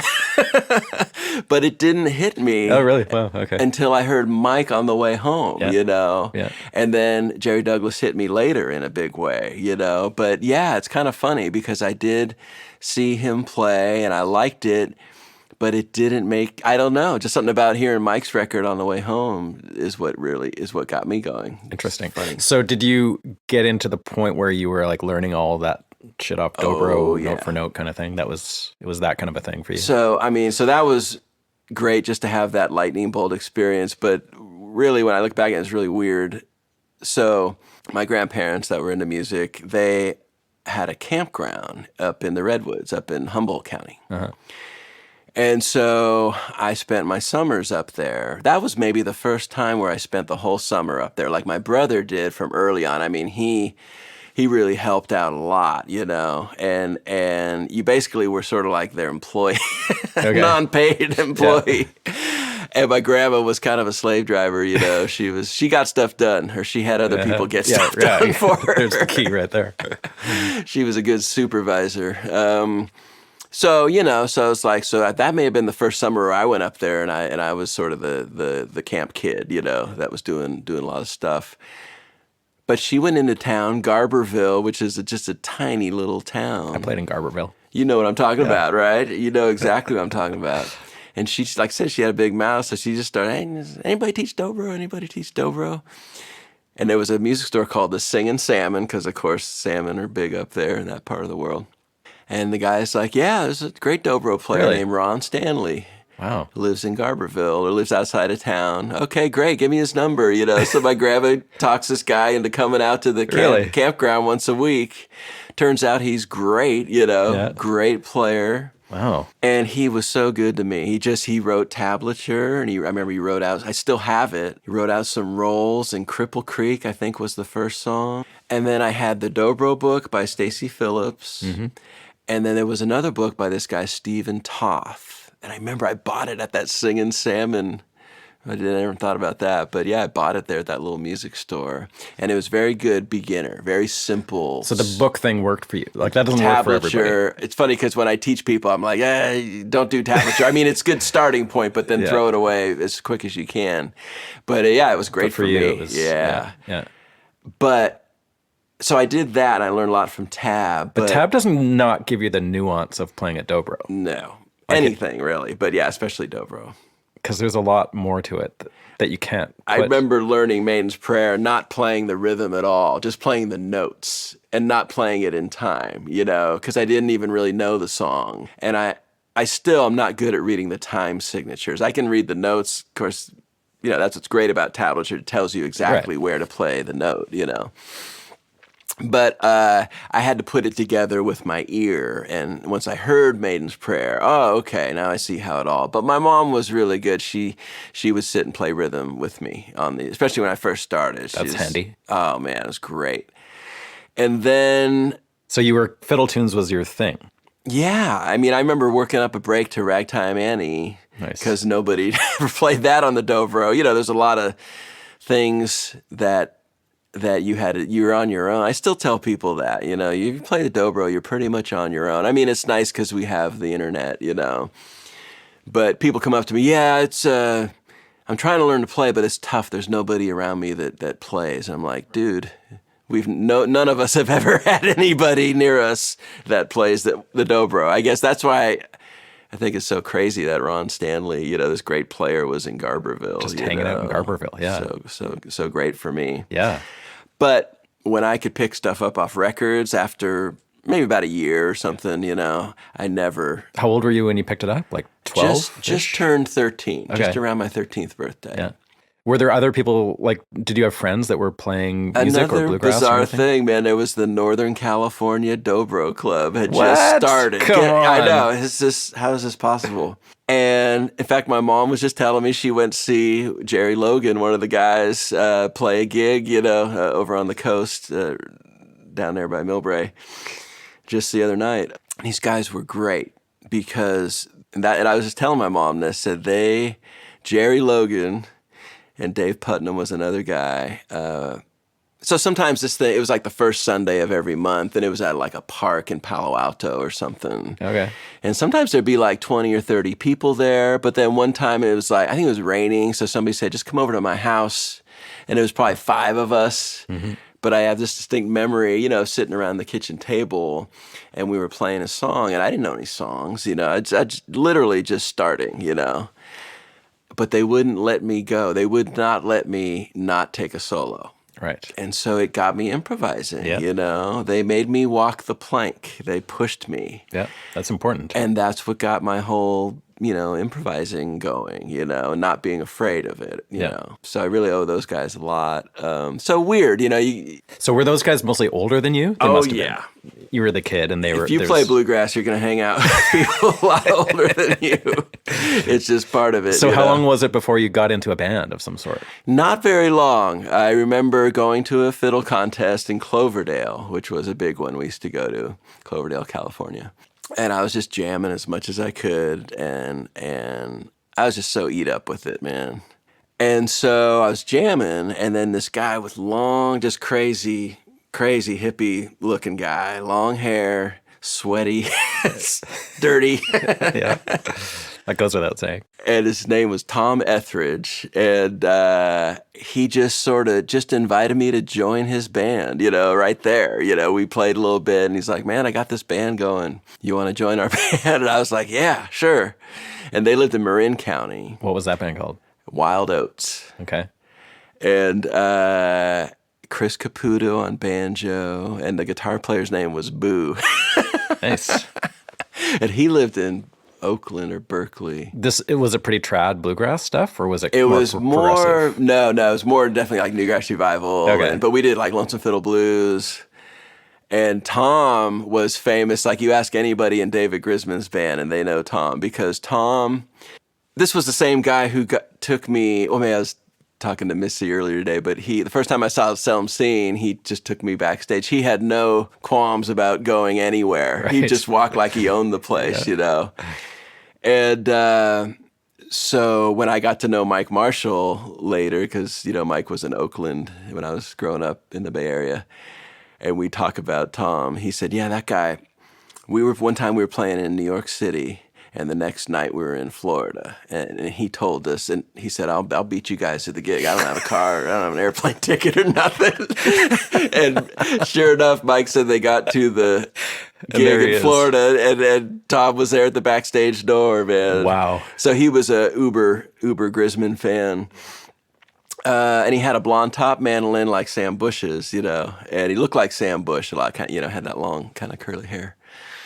But anyway, that was a great band, and I played with a bunch of bands after that, but really like full time. I mean, I played in a lot of groups out in California, but nothing like real steady or nothing great, But then when I moved here, and my first road gig was with the Lynn Morris Band. Okay. Lynn, great singer, banjo, guitar player. Did you audition for that, or were you recommended, or how did that come about? I was friends with Chris Jones and Ron Block. And Ron had recently left, I think, because he joined Allison Krauss's band. Okay. And honestly, I don't know. I knew that, I think somebody just told Lynn and Marshall about me, And I had done some stuff with Allison Krauss before that. She hired me to come here. I was still living in California, but she was producing an album on the Cox Family, great band from Louisiana. And that was such a great experience. How does she know about you? I think she just heard me maybe on a Weary Hearts record or something. Okay. And again, Ron Block and I go way back. I think Ron had told her about it. I think Jerry Douglas told her about me, actually. Yeah, because he told me he recommended me to her. And did you play on any of her records, or you just did some tours with her? I did. There's one. So I grew up playing with Tony Furtado. You might know Tony. I do, yeah. And he did a great version of I Will that Allison sings. Yeah. And so that ended up on one of her records. Okay. But no, I played on some things she produced, and I guess that cut is on one of her big records. But yeah, It's probably more just like Cox family stuff. Yeah. But that experience was so great. I had been thinking about moving here for a while, and that just sort of like sealed the deal. Because the musicians were great, the engineer was great, everything was great. So it's like, okay, I'm moving here. And when you moved here, did you have any like dodgy years where you're like, I don't know if I made the right call, or was it just you were working? No, it was definitely slow at first. Like I was, well, I mentioned earlier, Chris Jones and his wife were good friends, and they kept saying, man, come out here. You know, you can stay with us till you get settled. And I finally just took them up on it. You know, I drove here from California one fall, 92. Uh-huh. And, but yeah, I mean, I had a few little connections, like, I don't know if you remember the Whitstein brothers, but this great brother duet, they did a few records on Rounder, kind of like the Louvin brothers, like the best brother harmony you've ever heard, and he was doing the Opry some. So I played with him some, and then really Lynn Morris Band kept me pretty busy that first year I was here. It's funny, like I didn't have anything else going on, and I loved Lynn and I loved it, but I just knew it wasn't like the gig for me, and so probably kind of stupidly I quit. It was all good. It was all, it wasn't dramatic or anything. I just told him, I said, it's just, I love it, but it's just not really what I'm looking for. Mm-hmm. And then soon after that, I think Tim Stafford called me to play on something he was producing, and it went really well. And then he said, man, been getting together with a few guys out here. We'd love to have you come out, and join the band, or, whatever this turns into. We'd love to have you be part of it. And I was a huge fan of Tim's from his work with Allison Krauss, and I pretty much said, yeah, I'm in. I never met the other guys. And that's Blue Highway. And that became Blue Highway, yeah. 22 years later. Yeah. So did you ever struggle, like, as a musician with wanting to be, like, a session guy? Because it seems like, I mean, you've definitely done a ton of that kind of work, but you could have also dedicated yourself to doing just that, probably. When I was a kid, I always wanted to be in a great band, and I wanted to play on sessions, and so this is the only place in the world you could do that, and so I've been able to check both those boxes big time. Do you feel satisfied on both ends of that, or do you wish that you could dedicate more time to being a session guy? It's funny. Like, I used to wonder, like, why did Mark O'Connor quit doing sessions? Why did he move away? Or why does so-and-so play at a little club every Monday, when he's playing on all these hit records, and you realize that it's great to be a session player, and I'm thrilled with whatever success I've had in that world. But, you got to play on a lot of garbage, honestly, and you're polishing the turd a lot. Yep. sorry, radio people. It's great to get paid well for playing the dobro, and that's a whole art and skill. Still playing well when maybe you don't love the song. Like Brian Sutton comes to mind as somebody that's sort of like checked out of the live performing thing. I mean, he plays with Bela Fleck, I guess, sometimes, but for the most part, he's a session guy now. Well, Brian, I mean, he started out doing a lot with Ricky Skaggs, but Brian really grew up in a studio, in Asheville, playing on all these gospel sessions from a really young age. But at some point, he was able to leave Ricky Skaggs because he had so much work in town, and Aubrey Haney, and those are two guys, we all moved to town around the same time. And Aubrey kind of had a similar story. He always wanted to be, I think he always wanted to be a session guy, more so than playing on the road or being in a band, because he's told me this himself, And so when he was still in high school, he knew the guy who played fiddle with Clint Black. Okay. And he was leaving the band, and he said, Aubrey, I think you could do this, and if you want to do it, I'll throw your name in the hat, And Aubrey said, yeah, okay, I'll talk to my mom, and kind of like had to graduate high school early, and went on the road with Clint Black. But I love this story because, he said a lot of times the band would be partying or whatever, and he'd be in the dressing room learning Mark O'Connor solos, right. And always had his goal on being a session musician. And at some point, he had to tell Clint, I'm out because I can do both because there's not enough dobro work to really warrant. It doesn't, in Blue Highway, most of our stuff was weekends, so I could be here in town during the week, and I rarely, had to not make a session that I was called for. I mean, once in a while, but I would imagine now, these days, like a lot of people assume you're not here. Yeah, I don't know. Maybe I'm wrong about that. But that seems to be what happens here. It's like if you're known as a guy that tours a lot. Well, it's funny, like, I know that a lot of the producers, they don't want you to have your own life, Right. They don't want you to have your own career. They want you to be there whenever they call. Yeah. And so it's a commitment, but I haven't done enough session work where that's ever been a problem. Where I felt like, I have to get off the road to keep up with this session work. I'm able to juggle both fine, But, it's just, and I love Aubrey's story because, well, and we're all like that. For some reason, we just kind of know what we want when we're 13. And we just have always gone towards that thing, And so... But getting back to sessions, like, why did a Mark O'Connor leave? Well, you want to do your own music at some point, And it's great. Like I said, it's an honor to be asked. Like, I mean, I played on Willie Nelson's bluegrass record last year, and it was great. I love that record. But they're not all that fun, But I think as you get older, you're sort of like, at least for me anyway, it's like you want to develop your own thing more. Like, but you're doing that. And I've always done that. But I don't know, you want to give 100%. You don't want to give 60% to your own thing. You want to give 100% to your own thing.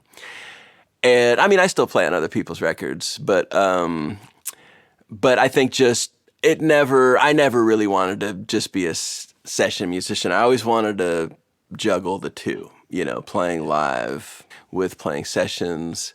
And really, I mean, for me, it's like really just developing this thing with Trey is I love putting 100% into that because there's so much to do, It can be anything. And do you guys ever have things come up that would get in the way of your duo? Like, do you get asked to do things like going on tour with somebody on your own and same with him? Like, I mean, I did just recently, actually, but I think I'm going to be able to work out both, But that's the nice thing. And Blue Highway was like that, too.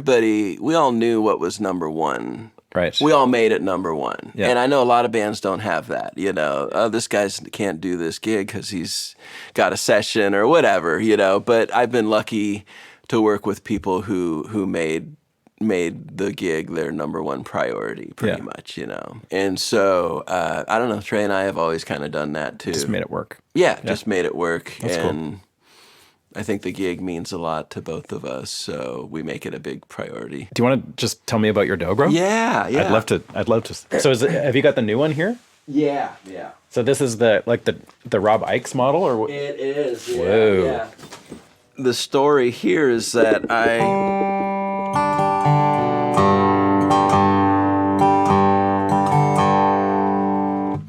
was teaching at Jorma Kaukonen's camp a few years ago. The fur piece? Yeah. And one of my students had one of these guitars, and I could tell it was a great guitar, And after the second day of classes, I was like, "Hey, can I try your guitar?" Absolutely. And it was one of the best Dobros I'd ever played, Had you heard of him before? Never heard of him. Crazy. So she said, "Yeah, let me put you in touch with him," And so we were both gonna be at the IBMA convention in Raleigh, the bluegrass convention, just a few weeks later. Yeah. So we met there, and it's funny, I was going to his table at the trade show, and I ran into Josh Swift, a great dobro player, and he's like, "Man, I want you to meet this friend of mine, Bobby Wright. He's an incredible setup guy. He does dobro setup." I was like, "Okay, I'm heading over to Burl Murdoch's booth. Oh yeah, Burl's great. Yeah, well, come over here and meet Bobby." So met Bobby, and he has an incredible dobro collection, some of the best, lots of sheer horns and Griffiths and Appalachian. And so then, and we said, "Let's get together tonight, just like play all these great dobros." So then I went over to Burl's booth, and I played all his guitars, and like, "Man, these are awesome. Come join us tonight," And so we had this party with like 20 or 30 dobros, some of the best dobros in the world, And Burl's guitars were my favorite, Really? And it was such a great magic moment to... What were you using up to that point? I've been playing sheer horn guitars for 30 years. Is there a Rob Ickes sheer horn? No, he never did a signature model, but, he took care of me. That'll teach him. Well, no, I mean, Tim was... And I did have a signature model, actually, with twice. I forgot. One with Abe Wechter and Tim Shearhorn. It's called a Wechter Shearhorn. And then with National Guitars. After Abe got out of the business, then Tim hooked up with National. So I misspoke. I did have two signature models. What was the Rob Ickes National? It was a blonde top. It was a rosewood guitar, spruce top, just Dobro. like my Shearhorn. Yeah, yeah. Oh. Like National Resonant, like out of California, yeah. They were making. I've never seen them really make. Oh Dobro, yeah, Dobros. yeah. So Tim, okay. So after Abe Wechter went out of business, Tim had been talking to National about. I think they were talking about having National assemble these Wechter Shearhorns. Okay. And then Wechter went out of business, and National says, "Why don't we do a Shearhorn National?" So they made like 4 models, I think, and mine was one of the 4. Oh, cool. And it was the blonde top, the spruce top with rosewood. So yeah, and Tim, I mean, I jumped on the Tim train really early on. I mean, Sally Van Meter had number 3. Wow. And I had just heard about Tim and his guitars from Mike Aldridge. And I played Sally's, and I was like, I'm getting one, And I called Tim the next day and got one. And so that was number 8. My first Shearhorn was number 8. So pretty early on. And, What year was that? 1990-ish. Okay. So up till then, were you just playing like a Dobro? Model 60D, Dobro, 1979. Then you got your Shearhorn. Played the crap That was out a of it curly maple, beautiful guitar. Played that on a lot of like the first Blue Highway albums, those Cox Family albums I was talking about. And then Tim built a rosewood guitar for himself. And he brought that to a festival, and I loved it. And I just kept talking about it, and he gave it to me. And so then he started making large body guitars. Because up to that point, I think they were the same or similar to the old Dobro dimensions. Okay. And he built me, I have probably 3 of those large body rosewood. Okay.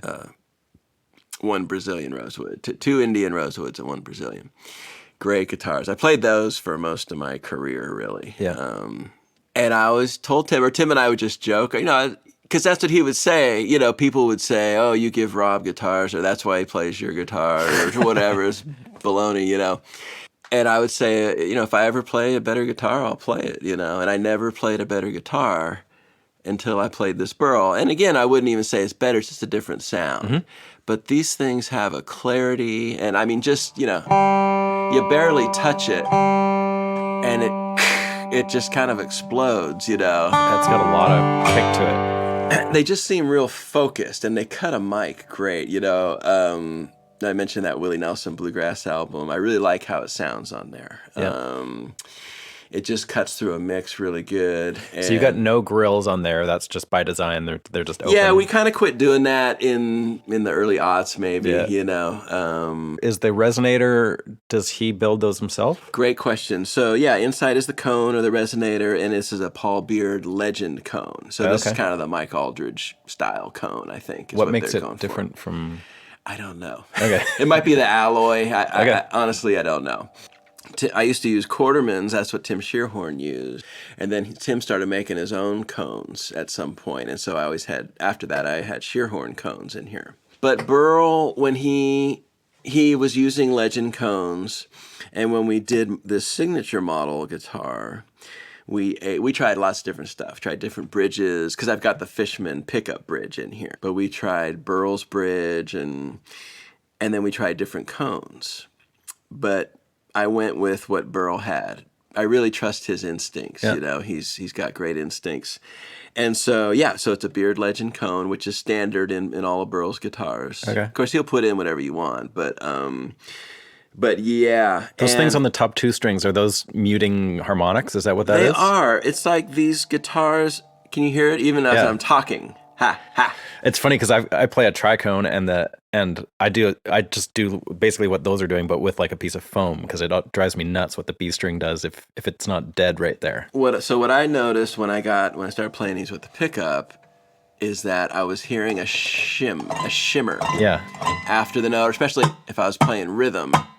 And you don't hear it now because I've got it deadened.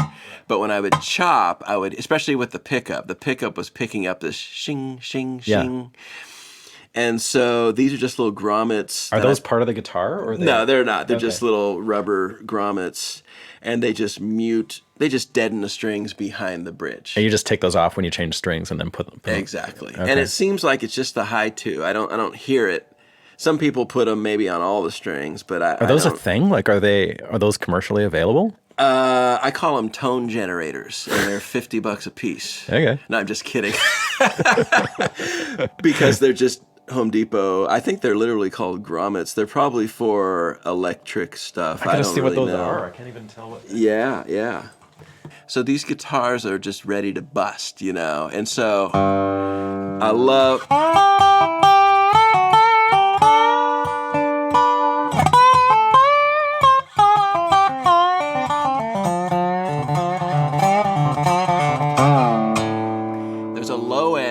Roar that happens, and then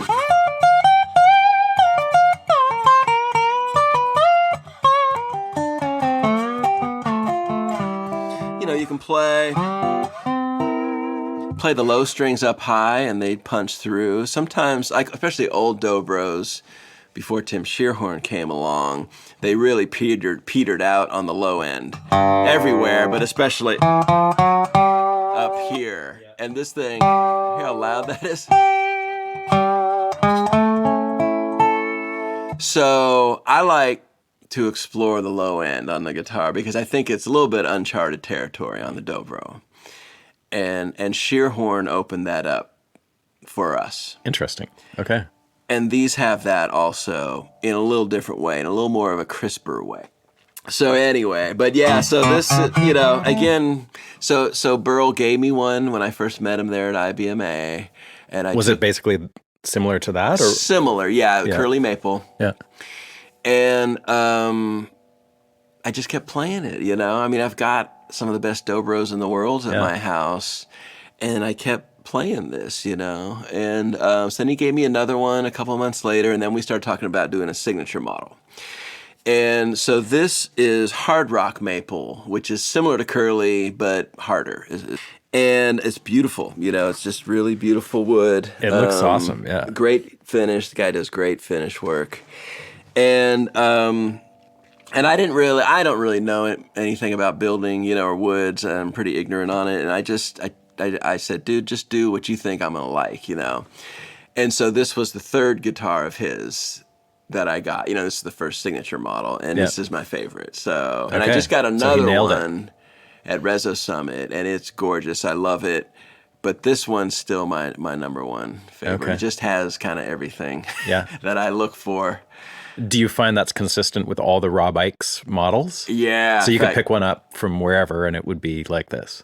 There's a guy who comes to Resosummit. He lives in Brentwood, and he got one at Resosummit, and I played it recently, and it's killer. Okay. It's just like this. Yeah. It's freaking awesome. Oh. Yeah, he's very consistent, which that's important to me, if I'm going to have my name on it, And Tim Shearhorn was like that, too. He's very consistent, and I think that's obviously crucial if you're going to build guitars. So you've got that in standard Dobro tuning, GBD, right? Yeah. Do you always play in that tuning? 99% of the time. The only thing I'll do on sessions, I take another guitar that's tuned to open F or open E or F sharp. But in the same intervals. Yeah. And because if the song's in C sharp or E flat, right, and I want those open strings, yeah. Or honestly, I love open F. Like sometimes if it's kind of a bluesy number, when you just take this tuning and lower it, that's pretty huge. 2 frets like that.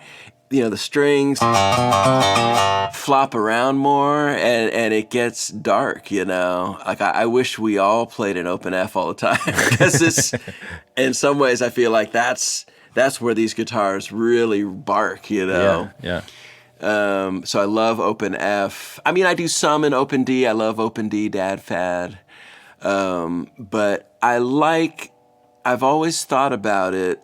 When I first started playing, people would kind of say, "Oh, that's simple tuning," or "That's very basic." It's too 1-3-5s, 2 octaves, 1-3-5, 1-3-5. It's simple, and yet it isn't. Exactly. And so, because that can be, one thing, I got in jazz a long time ago and learned a lot about how that works, and 2-5s and all that, But when I realized that major is minor and minor is major, that it's all opened in the context. World. Yeah. Mm-hmm. Because this can be E minor, or it can be C major 7, So you can lay these chords over other chords. And Tony Rice did that a lot, on the guitar because he was very piano influenced, So when you think of it that way, you've got a lot of power if you intellectually kind of know how it works, So that was helpful. But also, I always thought of it like Kenny Baker and Stefan Grappelli were in the same tuning. Totally different styles. So people say, how do you play jazz, in this open tuning? Well, the notes are there. You just have to know where they are and just play the right ones or play the ones that give it, like a 9 or a B minor 6. You can get these more... Color. There's a lot of color to be had. Yeah, you have to do little tricks, or you might not be able to get the whole chord, but you can get 2 or 3 notes of it.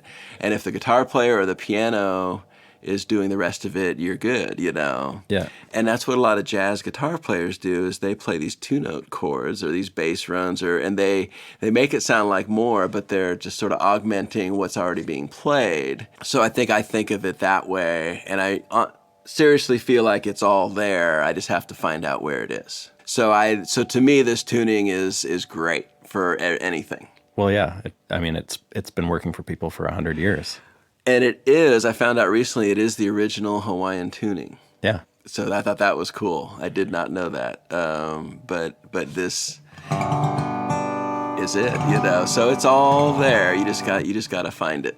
Yeah. A lot of the Hawaiian guys that I listen to, like the pre-World War II stuff, is mostly like they go from the tuning that I use more is like the DGD, GBD, because I do quite a bit of Hawaiian stuff, and it's like in that tuning.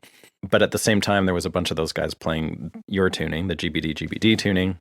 And then from there, they got into like B minor 7 tuning and like just the slight variations, like tuning the G down to an F sharp. And then suddenly the whole tuning changes too. But I love the cross-fertilization that was happening. Like, I don't know if this is exactly how it happened, but the Hawaiian guys were in this open tuning, 6-string guitar. They just took a guitar and laid it flat, and raised the action. But of course, later you hear these guys playing 8 strings, and the 6 tuning was very important in Hawaiian music. But the way I always heard it was that, Leon McAuliffe was playing a 6-string Hawaiian guitar, and then he started playing lap steel, and he asked Eldon Shamlin, how am I going to, because they were playing all this jazz, like, how am I going to play this jazz on this? And Eldon suggested the 6 chord, to do the 6 tuning. Yeah. And the rest is history, of course. But I love it because obviously the Hawaiians got hip to that, and they started playing 8 strings and in these 6, I think the 6 tuning. I mean, I don't know a lot about those tunings, but they started experimenting with these other tunings that maybe they started getting from the Western swing guys. So I love that back and forth. I definitely started in Hawaii, and then came here and underwent changes. It's a fascinating period of history, I think, in the 30s, when the 20s too, late 20s and 30s. But when the Hawaiians came over, there was a NAMM in 1927 that Saul Hoopy played at. A NAMM convention? Yeah. Oh, I love it. The National Guitar Company had a booth, and they brought him over, and he freaked everyone out, right? And so there was this huge Hawaiian craze that happened largely because of him. And then he stayed in America, like on the mainland, and started playing in Hollywood and doing like all the soundtrack stuff. And then he got into jazz, took it back to Hawaii, and all the Hawaiian bands started playing like Bix Beiderbecke tunes and Irving Berlin tunes, and then, which is crazy and cool. And then meanwhile, like all the Hawaiian music influenced all the blues and jazz guys over here. And cross-fertilization. So cool. It is amazing. I love it. And, I don't think those Hawaiian guys get the cred, you know, for for how much they've influenced, but obviously the dobro and country music and the pedal steel guitar, you know. But do you know Kylan Reese over there? No. Really great guy. He's a player. He used to work for a company that build lap steels and ukuleles. So he's doing a lot of great work with Hawaiian musicians and getting them more cred, you know. And he's really diving into the early stuff. In fact, they're digitizing these 2 like 10,000 unit record collections of Hawaiian music that were donated to the state archives or the University of Hawaii or something recently. And but this early Hawaiian music is like it's like bluegrass, you know. Yeah. It's like it's well documented, which is cool, actually. Like there's a lot. They were active and did a lot of recordings over there. And they blew minds when they came here because Bill Monroe would talk about it. You know, Kentucky Waltz, Bill Monroe song is basically, you know, heavily inspired by a Hawaiian melody. Of course, Jerry Byrd, you know, he had the same lightning bolt experience when he was a kid.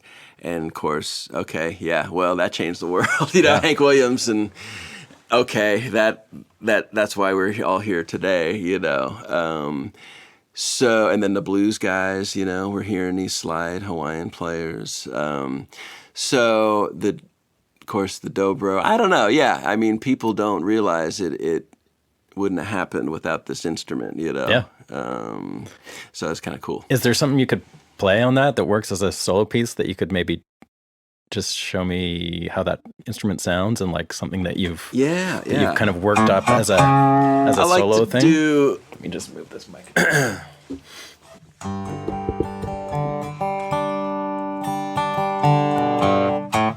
I like to take tunes that people would never think of being done on the dobro. So, I don't know. A few years ago, I actually got inspired from Tommy Emmanuel's version of Somewhere Over the Rainbow. Oh, cool. So, let me play that.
Beautiful.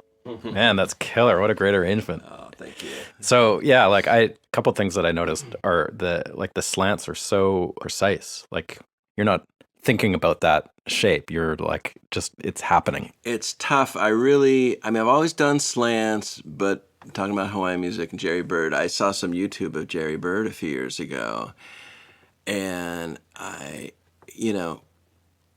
it was him and Marty Robbins, and Jerry was playing dobro. Yeah. And he did all these slants, and they sounded great, and they were in tune. On lap steel, I get it because it seems a little easier. I don't know if it's because of the sustain or maybe it's a shorter scale length. But I was like, he's doing it on the dobro, and it's working. So I think just watching that video really and then getting into his music, he's such a genius, that it's rubbed off on me, And so, but I had to change the way I play, you can't play so hard, right. Because when you do a slant, it'll buzz if you, so you gotta play lighter, and then also a little bit of vibrato. I just was really didn't use much vibrato, but I've learned again from listening to Jerry Bird, it can be done, Yeah.